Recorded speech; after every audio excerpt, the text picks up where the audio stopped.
Hello students, welcome to the selection classes. जैसा कि आपको पता है कि हम विजन आईएएस में पीटी 365 कवर कर रहे हैं। हमने कल्चर का ऑलरेडी कवर कर लिया हुआ है, अब हम इन्वायरमेंट का कवर कर रहे हैं। इसका फर्स्ट पार्ट हमने ऑलरेडी चैनल पर अपलोड कर दिया है। अगर आपने वो नहीं देखा है या कल्चर का आपने कोई भी सेशन मिस किया है तो एक बार जाकर उसको देख लीजिए। उसका प्लेलिस्ट हमारे चैनल पर आपको मिल जाएगा। यहाँ पर हम इन्वायरमेंट का पार्ट 2 आज कवर करने वाले हैं, जिसमें हम आगे की चीजें यहाँ पर देखने वाले हैं।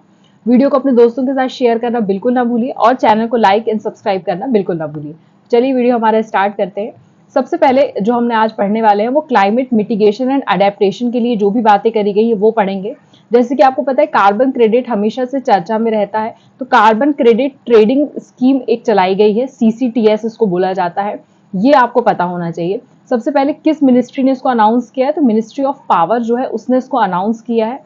Basically carbon credit trading scheme जो है वो 2023 में लॉन्च की गई है। अगर हम इसके बारे में बात करते हैं तो इसमें एक सेटअप होगा कार्बन क्रेडिट ट्रेडिंग मार्केट का। मतलब अब अगर आपके पास अगर कार्बन क्रेडिट्स हैं तो आप उनको ट्रेड भी कर सकते हैं, तो उसके लिए एक मार्केट बनाया जाएगा। फर्स्ट इसका जो अनाउंसमेंट हुआ था वो एनर्जी कंजर्वेशन एक्ट 2001 के तहत किया गया था, जो कि 2022 में जिसके लिए बिल आया था। अगर की हाइलाइट्स की बात करूंगी तो ये एक नेशनल स्टीयरिंग कमिटी सेटअप होगी, जो कि जिसका नाम रहेगा Indian carbon market governing board. ये ध्यान रखेंगे, Indian carbon marketing governing board. ये which is headed by power and the environment secretaries to govern and oversee the functions of the Indian carbon market. तो इंडियन कार्बन मार्केट हम एक बनाने वाले हैं। यहाँ पर ब्यूरो ऑफ एनर्जी एफिशिएंसी जो है वो एडमिनिस्ट्रेटर का काम करेगी यहाँ पर, और टारगेट सेट करेगी कि हमको कितना रिडक्शन करना है एमिशन पर, कितने क्रेडिट सर्टिफिकेट्स हमको यहाँ पर इशू करने हैं, और कितने कार्बन वेरिफिकेशन एजेंसीज कौन कौन सी बनेंगी। Basically central electricity regulation commission जो है वो इन सारी चीजों को, ट्रेडिंग को रेगुलेट करने का काम करने वाला है। तो ये ध्यान रखना है, सेंट्रल इलेक्ट्रिसिटी रेगुलेटरी कमीशन इसको यहाँ पर रेगुलेट करने का काम करने वाला है। और यहाँ पर आपको ग्रिड कंट्रोलर ऑफ इंडिया जो है वो भी यहाँ पर as a will be the registry of ICM, यहाँ पर रजिस्ट्री करने का काम करेंगे। ठीक है, यहाँ पर और अगर हम इसमें मेजर रिफॉर्म्स की बात करेंगे तो मिनिस्ट्री ऑफ पावर के अंतर्गत ही ब्यूरो ऑफ एनर्जी एफिशिएंसी है, जो यहाँ पर स्टैंडर्ड्स डेवलप करती है किसी भी प्रोजेक्ट के लिए।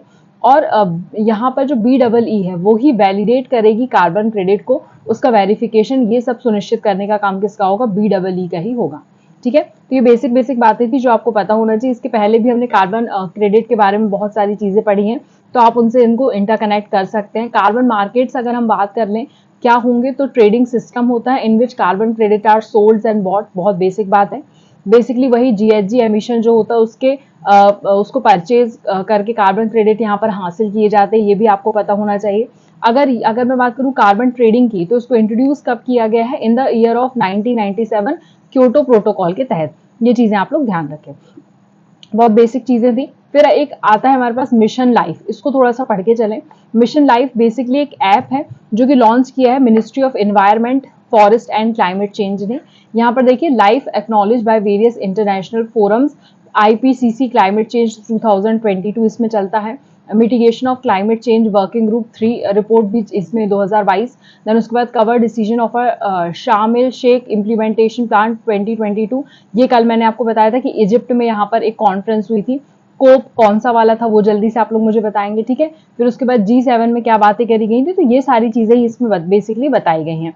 अगर न्यूज में क्यों है ये बताएं हम, तो इसका मेन एम क्या है कि एम्पावर करना है यंगस्टर्स को एंड एनकरेज करना है उनका participation in tracking climate change through simple actions in our daily life. यहाँ पर बेसिकली ये प्रोवाइड करेंगे participative experiences in different series of life related to 5 schemes हैं, वो आप लोगों को पता होना चाहिए। जैसे कि save energy, save water, reduce single use plastic, adopt sustainable food systems and adopt healthy life style. ये सारी चीजें 5 थीम्स हैं जो आपको यहाँ पर पता होनी चाहिए। अगर मैं मिशन लाइफ की बात करूंगी तो लाइफ का मतलब क्या है, लाइफ स्टाइल फॉर एनवायरमेंट। ये एक India lead global mass movement है जो कि इंडिविजुअल और कम्युनिटी को बताएगा कि आपको किस तरह से एनवायरमेंट को प्रोटेक्ट और प्रिजर्व करके रखना है। Basically it is launch by India at कहाँ, यूएन का जो क्लाइमेट चेंज कॉन्फ्रेंस हुआ था COP26 2021 में, इंडिया ने इसे तब लॉन्च किया था। अगर नोडल एजेंसी की बात करूं तो जिसने लॉन्च किया ministry of environment, forest and climate change for national level coordination के लिए। वही ऑब्जेक्टिव मैंने आपको बता दिया है, मेजरेबल इम्पैक्ट हमको लेकर आना है, मोबिलाइज करना है एटलीस्ट 1 बिलियन इंडियंस को और देयर ग्लोबल सिटीजन को, ताकि वो इंडिविजुअली और कलेक्टिव एक्शन ले सके एनवायरमेंट को प्रोटेक्ट एंड प्रिजर्व करने के लिए इन द पीरियड ऑफ 2022 से लेकर 27 तक। इंडिया में 80% जो विलेजेस हैं और अर्बन लोकल बॉडीज हैं वो इस तरह को एनवायरमेंट फ्रेंडली बनाने का काम करेंगी 2028 तक। ये बेसिक चीजें थी। यहाँ पर जो इस प्रैक्टिस में पार्टिसिपेट करेंगे उनको हम बोलेंगे प्रो प्लैनेट पीपल, है ना, जो बोलेंगे कि हाँ हम एनवायरमेंट के लिए काम कर रहे हैं, they are known as pro planet people. 7 themes हैं वो भी पता होना चाहिए लाइफ के अंतर्गत, जैसे कि मैंने आपको बताया save energy, save water, say no to the single use plastic, adopt sustainable lifestyle, reduce waste, adopt healthy lifestyle and reduce e-waste। ठीक, नेक्स्ट हम बढ़ते हैं आगे। यहाँ पर हमको दिखेगा right to repair. Basically ministry of electronics and information technology ने लॉन्च किया है। किसके साथ? इसको ERSO कहा जाता है, ये थोड़ा सा ध्यान रखेंगे। इलेक्ट्रॉनिक रिपेयर सर्विस आउटसोर्सिंग इसको बोला जाता है। इसका एम क्या होता है? Make India repair capital of the world. मतलब कोई भी चीज है उसको हमको रिपेयर करवाना हो तो हम किसी और कंट्री में ना भेजें, इंडिया में ही सारी चीजें रिपेयर हो जाए, तो repair capital of the world हमको बनाना है। ERSO जो है ये आउटसोर्स करेगा डिफेक्टिव और डैमेज इलेक्ट्रॉनिक आइटम्स को to Indian repair services organisation. यहाँ से रिपेयर होकर वो सारी चीजें वापस बाहर जाएंगी। ठीक है, अब राइट टू रिपेयर क्या होता है? एक नोशन है that consumer should have the right to repair their lawfully purchase product. जैसे कि हमारे पास वारंटी कार्ड वगैरह आप लोगों के पास होता है तो वो देते हैं, तब वो राइट टू रिपेयर के अंतर्गत आता है कि आप अगर वारंटी पीरियड पे हैं तो फिर उनको आपकी चीजों को सुधार कर आपको देना ही पड़ेगा, रिपेयर करके एनी हाउ देना पड़ेगा। इसके लिए इंडिया ने क्या इनिशिएटिव लिए हैं वो भी आपको पता होना चाहिए। तो डिपार्टमेंट ऑफ कंज्यूमर अफेयर, आपको पता है कंज्यूमर फोरम में हम आपके बारे में कंप्लेंट कर देंगे ऐसा हम बोलते हैं, तो that is department of consumer affair में आप एक जा सकते हैं। उन्होंने कमिटी बनाई है राइट टू रिपेयर को एम्फेसाइज करने के लिए, तो वो आप लोगों को ध्यान रखना है यहाँ पर। इसके अतिरिक्त मिनिस्ट्री ऑफ कंज्यूमर अफेयर्स जो है फूड एंड पब्लिक डिस्ट्रीब्यूशन ने राइट टू रिपेयर करके एक पोर्टल भी लॉन्च किया है, तो ये भी आप ध्यान रखेंगे। राइट टू रिपेयर एक पोर्टल भी लॉन्च किया गया है। अब बात कर लेते हैं carbon border adjustment mechanism CBAM की। बेसिकली इंडिया ने एम किया है यूटिलाइज करना green energy to help industries deal with EU CBAM। अब यहाँ पर ये क्या होता है ये हम थोड़ा सा इस बार समझ लेते हैं। अगर हम CBAM की बात करेंगे तो बेसिकली कुछ पॉलिसी इंस्ट्रूमेंट्स होते हैं ताकि हमको कार्बन जो भी हम एमिट कर रहे हैं during the production of a carbon intensive good, तो हमको उसका एक फेयर प्राइस मिल सके एंटरिंग द यूरोपियन यूनियन। ठीक है ना, ये सारी चीजों की बात हम बात कर रहे हैं, EU की बात कर रहे हैं बेसिकली। और इनकरेज करना है cleaner industrial production non EU countries के लिए भी। ठीक है, हम बहुत सारी चीजें EU से इंपोर्ट करते हैं, वो CBAM लाइबिलिटी डिडक्शन के लिए हमको यहाँ पर क्लेम भी कर सकती हैं। बहुत इंपॉर्टेंट टॉपिक नहीं है लेकिन चूंकि चर्चा में था इसलिए हमने यहाँ पर इसको कवर किया हुआ। ध्यान रखेंगे EU से रिलेटेड है और यहाँ पर एक फेयर प्राइसिंग मिलनी चाहिए, इसके बारे में बात करते हैं। ठीक है, बेसिकली अगर मैं बात करूँ ये स्टार्ट हुआ था तो 1 अक्टूबर 2023 से स्टार्ट हुआ है और अगर बिकम ऑपरेशनल कब से हो जाएगा? 1 जनवरी 2026 से ऑपरेशनल होने वाला है। अभी टाइम है बट फिर भी आपको पता होना चाहिए। ठीक है, अब इसमें WTO के रूल्स क्या है? It's like a non tariff barrier जो लगते हैं उसके तरह है फॉर इंडियन एक्सपोर्ट्स। और नॉन टैरिफ बैरियर क्या होता है? कोई भी measure other than the custom tariffs that act as a barrier to the international trade. ये एंटी भी होता है, उस तरह ही ये काम करेगा। अगर उसका अच्छा हमको कहना चाहिए फेयर प्राइस नहीं मिलेगा तो चीजें नहीं जाएंगी। ठीक है, इसके अंतर्गत जो भी गुड्स आएंगे वो कौन कौन से होंगे वो पता होना चाहिए आपको, जैसे आयरन हो गया, स्टील हो गया, cement, aluminium, fertiliser, electricity, hydrogen etcetera, ये सारी चीजें इसमें आ जाएंगी। और ये 55 पैकेज ये आप लोगों को ध्यान रखना है। ठीक, नेक्स्ट है हमारा डेट फॉर क्लाइमेट स्वैप्स। अब यहाँ पर बोला गया है गैबन ने अनाउंस किया है अफ्रीका का largest debt for nature swap valued $500 million. A debt for climate swap क्या होता है? A type of a debt swap in which the debtor nation, instead of continuing to make external debt payments in a foreign currency, make payments in the local currency to finance climate projects domestically on agreed upon terms। मतलब अगर आपके पास foreign currency नहीं है जिसमें आपने loan लिया हुआ था तो आप वो अपने लोकल करेंसी में भी उसको क्या कर सकते हैं? अपने डेट को चुका सकते हैं। ठीक है, ये फर्स्ट यूज कब किया गया था? Latin America in the year of 1980s में इसको यूज किया गया था। वर्ल्ड का पहला और लार्जेस्ट डेट स्वैप है जो कंजर्व करता है ओशियन को, वॉज साइन बाय इक्वाडोर इन 2023। ठीक है, अदर कंट्रीज जो इसमें इन्वॉल्व हैं, ब्राजील, मेडागास्कर, फिलीपींस एक्सेट्रा। बहुत ज्यादा चीज नहीं पता है। इंडिया इज नॉट इन्वॉल्व, इस तरह के इंडिया किसी भी डेट स्वैप में इन्वॉल्व नहीं है। ठीक है, अब देख लीजिए वही है कि हमारी ये सोवरेन डेट है, क्रेडिटर है, ये डेटर का नेशन है, तो क्रेडिटर नेशंस पार्टी से फॉरगिव सोवरेन डेप्ट यहाँ से देगा और यहाँ पर हम दूसरी जगह पर वो पहुंच जाएगा। ठीक है, क्लाइमेट प्रोजेक्ट्स के लिए। Next we have reduction of greenhouse emission from ships. Basically international maritime organisation IMO जो है उसने अडॉप्ट किया है strategy on the reduction of GHG emission from ships. Ship से भी आपको पता है बहुत ज्यादा मात्रा में प्रदूषण होता है, तो उसको कम करने के लिए बेसिकली यहाँ पे बात करी है। Adopt by marine environment protection committee MEPC 80 and important committee of IMO। GHG shipping industry account for 2.89% of anthropogenic GHG emission. तो इतना ज्यादा इससे एमिशन होता है, इसके अतिरिक्त इसमें कार्बन डाइऑक्साइड निकलती है, ब्लैक कार्बन निकलता है, नाइट्रोजन ऑक्साइड निकलता है, नाइट्रस ऑक्साइड निकलता है। ये सारी चीजें आपको पता होना चाहिए। अब रिडक्शन ऑफ एमिशन जब हम बात कर रहे हैं तो हमको CO2 के एमिशन को रिड्यूस करना है at least 40% by the year of 2030 compare to 2008। ये ध्यान रखेंगे। नेट जीरो GHG एमिशन हमको 2050 तक कंप्लीट करना है, ये ध्यान रखना है आपको। इस तरह की चीजें आप लोग यहाँ पर थोड़ा पढ़ के चले। 5 ईयर में इसका रिव्यू होगा। फर्स्ट रिव्यू 2028 में इसका होने वाला है। ठीक है, तो देखिए क्लोज लूप स्क्रबर करके सिलेक्शन, कैटलिक रिडक्शन करके, स्लो स्टीमिंग करके, ये सारी चीजें करके यहाँ पर इसको यूज किया जाएगा। 3 टेक्निक्स है रिड्यूस एमिशन की, तो ये थोड़ा सा एक बार पढ़ लेंगे, बहुत इंपॉर्टेंट नहीं है। कौन कौन सी टेक्निक्स होती है ये बस पता होना चाहिए। जैसे क्लोज लूप स्क्रबर यूज कर सकते हैं, NaOH यूज कर सकते हैं, सिलेक्टिव कैटलिस्ट रिडक्शन यूज कर सकते हैं, देन उसके बाद स्लो स्टीमिंग यूज कर सकते हैं। Then we have a national framework for climate services. Services के लिए बात कर लिए, अगेन इंडियन मेट्रोलॉजिकल डिपार्टमेंट ने एक क्राइस्ट यूनिवर्सिटी उसके साथ MOU साइन किया है क्लाइमेट रिसर्च के लिए। बेसिकली वर्कशॉप इंडिया में होने वाला है। इंडिया ने प्रपोज किया है global framework for climate services. 2009 से ये काम कर रहा है। स्विट्जरलैंड, चाइना, जर्मनी और UK इन्होंने इसको ऑलरेडी लॉन्च कर दिया है। तो नाम याद रखेंगे, स्विट्जरलैंड, चाइना, जर्मनी और UK ने इसे लॉन्च कर दिया, अब इंडिया से लॉन्च करने वाला है।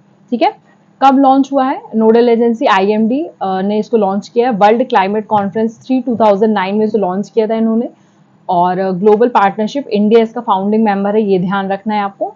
बेसिकली क्लाइमेट स्मार्ट सोसाइटी हमको बनाना है, ये इसका एम है। ठीक है, तो क्लाइमेट सर्विसेज में एनर्जी आ जाता है, हेल्थ आ जाता है, disaster risk reduction, agriculture and food security, water and others. ठीक है, then we have other climate related terms and newses जो भी चर्चा में थे। इंडिया क्लाइमेट एनर्जी डैशबोर्ड 3.0, ये देखिए यहाँ पर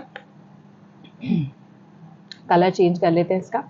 नीति आयोग ने इसको रिलीज किया है, तो ये थोड़ा ध्यान रखेंगे, नीति आयोग ने इसको रिलीज किया है और ये मॉनिटर करेगा progress of India in clean energy transition journey में।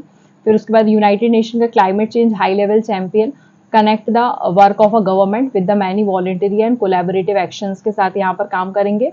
2 UN क्लाइमेट में कौन कौन हाई लेवल कमीशन पे, एक HEMZ रजान अल मुबारक और HEMZ नाइगर अप्रेजर, they are United Nations climate change high level champions रहे हैं COP 28 के और COP 29 के, ये ध्यान रखना है। फिर the energy transition advisory committee बनाई गई है, इसमें ग्रीन शिफ्ट देखने के लिए मिला है। Low carbon transition of India oil gas sector में ये देखने के लिए मिला है ना। किस इंडस्ट्री के अंतर्गत आएगा? तो ministry of petroleum and natural gases के अंतर्गत ही आएगा।